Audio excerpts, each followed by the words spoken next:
Okay, kamusta mga pinagpala ng Diyos? Okay, so ngayong GCQ na, tayo ay maari nang lumabas. Pero noong lockdown, talagang walang pwedeng lumabas.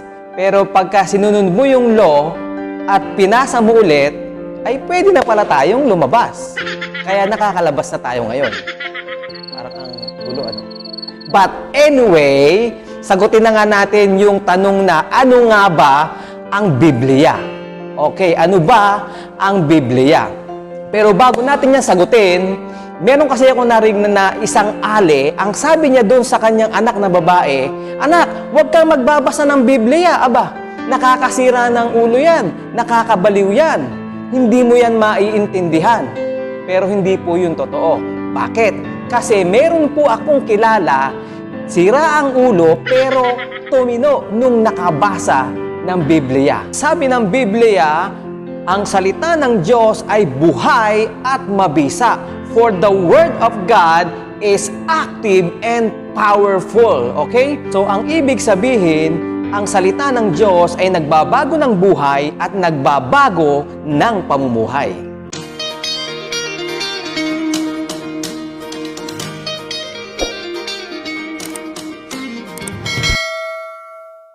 Ano ang Biblia? Ang salitang Biblia ay nanggaling sa salitang Latin at Griego na nangangahulugang libro. Isang angkop na pangalan dahil ang Biblia ay ang aklat para sa lahat ng tao sa lahat ng panahon. Ito ay aklat na walang katulad at katangi-tangi sa lahat ng aklat. Ang Biblia ay binubuo ng 66 na mga aklat. Kasama sa mga ito ay ang mga aklat ng kautusan, gaya ng Levitico at Deuteronomio. Mga aklat kasaysayan, gaya ng Ezra at mga gawa. Mga aklat tulaan, gaya ng mga awit at mga ngaral. Mga aklat ng mga hula, gaya ng Isayas at pahayag. Mga talambuhay, gaya ng Mateo at Juan. At mga formal na sulat, gaya ng Tito at ng Hebreo. May humigit kumulang 40 taong manunulat ang nagkontribusyon sa Biblia na isinulat sa loob ng mahigit na 1,500 taon. Kabilang sa mga sumulat ng mga aklat na ito ay mga hari, mangingisda, pastor, saserdote, opisyal ng gobyerno, mga pastol at mga manggagamot. Mula sa mga pagkakaibang ito, nabuo ang isang hindi kapanipaniwalang pagkakaisa na may iisang tema na bumubuo sa mga aklat mula sa umpisa hanggang wakas. Ang pagkakaisa ng mga aklat ng Biblia ay sa kadahilanang ang talagang may akda nito ay ang Diyos mismo. Ang Biblia ay hiningahan ng Diyos. Ang lahat ng kasulatan ay kinasihan ng Diyos at nagagamit sa pagtuturo ng katotohanan, sa pagtatama sa maling katuruan, sa pagtutuwid sa likong gawain, at sa pagsasanay para sa matuwid na pamumuhay. Ang mga tao na ginamit upang sumulat ng mga aklat ay pinangasiwaan ng Diyos at ipinasulat kung ano lamang ang gusto niyang maisulat, at ang resulta ay ang perpekto, banal at walang kamaliang salita ng Diyos. Ganito ang sinasabi ng Biblia, sapagkat ang pahayag ng mga propeta ay hindi nagmula sa kalooban lamang ng tao. Ito'y galing sa Diyos at ipinahayag ng mga taong nasa ilalim ng kapangyarihan ng Espiritu Santo. Ang Biblia ay nahahati sa dalawang pangunahing bahagi, ang Lumang Tipan at ang Bagong Tipan. Sa maiksing salita, ang Lumang Tipan ay ang salaysay patungkol sa isang bansa at ang Bagong Tipan naman ay salaysay tungkol sa isang tao. Ang bansa ang paraan ng Diyos upang ipadala ang taong iyon sa mundo, ang Panginoong Hesukristo. Inilalarawan ng Lumang Tipan ang pagkakatatag at pag-iingat ng Diyos sa bansang Israel. Ipinangako ng Diyos na gagamitin niya ang bansang Israel upang pagpalain ang buong mundo. Mula nang maging isang bansa ang Israel, nagtatag ang Diyos ng isang pamilya mula sa bansang ito upang siyang panggalingan ng pagpapala, ang pamilya ni David. Mula sa pamilya ni David, ipinangako ang pagdating ng isang tao na magdadala ng pagpapala sa buong mundo. Ang bagong tipan ay nagdedetalye ng pagdating ng ipinangakong tao. Ang kanyang pangalan ay Jesus at ang kanyang tinupad ang mga hula sa lumang tipan na buhay na banal, namatay bilang tagapagligtas at bumangon mula sa mga patay. Si Jesus ang pangunahing karakter sa Biblia. Ang buong aklat ay talagang patungkol sa kanya. Hinulaan sa lumang tipan ang kanyang pagdating at siyang naghudyat ng kanyang pagpasok sa mundo. Inilalarawan sa bagong tipan ang kanyang pagdating at ang kanyang gawain ang pagligtas sa makasalanang mundo. Si Jesus ay higit pa sa isang tao lamang sa kasaysayan. Sa katotohanan, siya hindi lamang tao. Siya ang Diyos sa laman at ang kanyang pagdating ang pinakamahalagang pangyayari sa kasaysayan ng mundo. Ang Diyos mismo ay naging tao upang bigyan tayo ng malinaw na larawan kung sino at ano ang Diyos. Kanino mailalarawan ng Diyos? Siya ay gaya ni Jesus. Si Jesus ay Diyos sa anyo ng tao. Ganito ang sinasabi ng Biblia, nang pasimula ay naroon na ang salita. Ang salita ay kasama ng Diyos at ang salita ay Diyos. Ang salita ay naging tao at nanirahan sa piling namin. Nakita namin ang kaluwalhatiang tunay na kanya bilang kaisa-isang anak ng Ama. Siya ay puspos ng kagandahang loob at ng katotohanan. Nilikha ng Diyos ang tao at inilagay sa isang perpektong tirahan.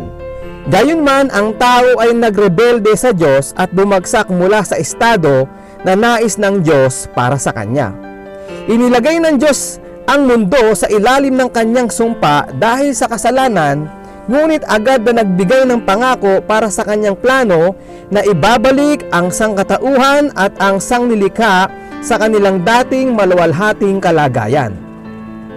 Bilang bahagi sa plano ng pagtubos, tinawag ng Diyos si Abraham mula sa Babylonia patungo sa Kanaan. Ito ay mga 2,000 bago dumating si Kristo. Ipinangako ng Diyos kay Abraham sa kanyang anak na si Isaac at sa kanyang apong si Jacob na tinatawag ding Israel, na kanyang pagpapalain ang lahat ng tao sa mundo sa pamamagitan ng isang manggagaling sa kanilang angkan. Naglakbay ang bansang Israel mula sa Kanaan at tumira sa Ehipto at dumami hanggang sila'y naging isang bansa doon.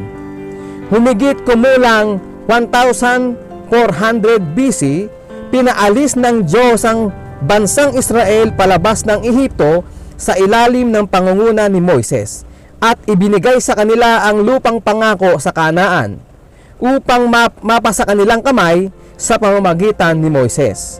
Ibinigay ng Diyos sa mga Israelita ang kanyang mga kautusan at nakipagtipan sa kanila.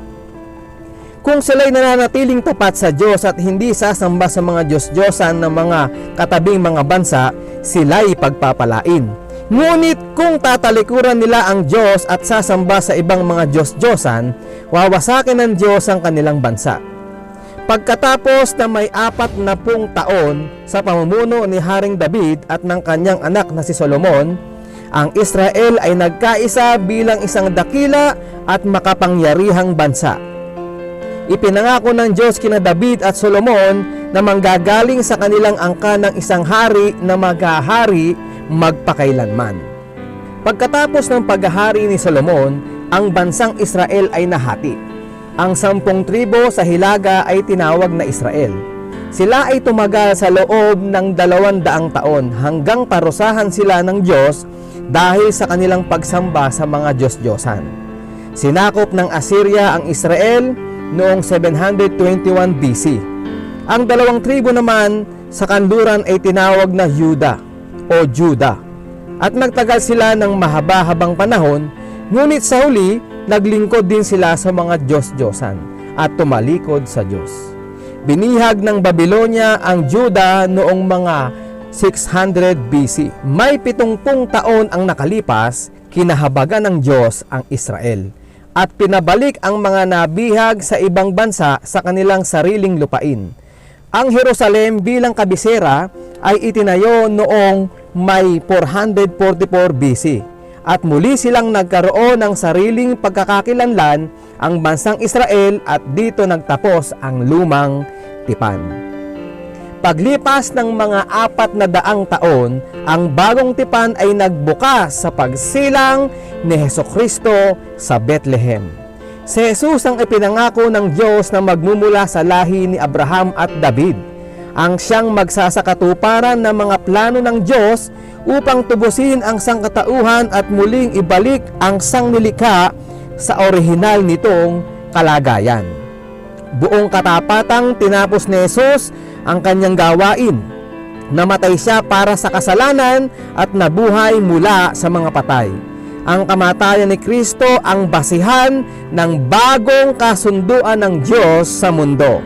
Ang lahat ng sasampalataya kay Jesus ay maliligtas sa kasalanan at mabubuhay magpakailanman kapiling ng Diyos. Pagkatapos na mabuhay na mag-uli, isinugo ni Jesus ang kanyang mga alagad sa mundo upang ipangalat sa lahat ng dako ang tungkol sa kanyang buhay at ang kanyang kapangyarihan upang magligtas. Ang mga alagad ni Jesus ay kumalat sa lahat ng dako sa kanilang pangangaral ng mabuting balita tungkol kay Hesukristo at sa kaligtasan. Naglakbay sila mula sa Asia Minor, Gresya at sa buong imperyo ng Roma. Ang bagong tipan ay nagtapos sa hula tungkol sa muling pagbabalik ni Jesus bilang isang hukom sa mga hindi sumasampalataya at upang palayain ang buong sangnilikha mula sa sumpa ng Diyos. Okay, salamat sa panonood. Kung nagustuhan mo ang video na ito, please like and share and comment ka sa baba kung meron kang natutunan sa video na ito. And please subscribe and click the bell button para updated ka sa mga new spiritual videos na i-upload natin. Okay, lagi nating tandaan, iisa ang buhay, ang lahat ay lilipas, ngunit ang salita lamang ng Diyos ang mananatili hanggang wakas. Pinagpala ka ng Panginoon.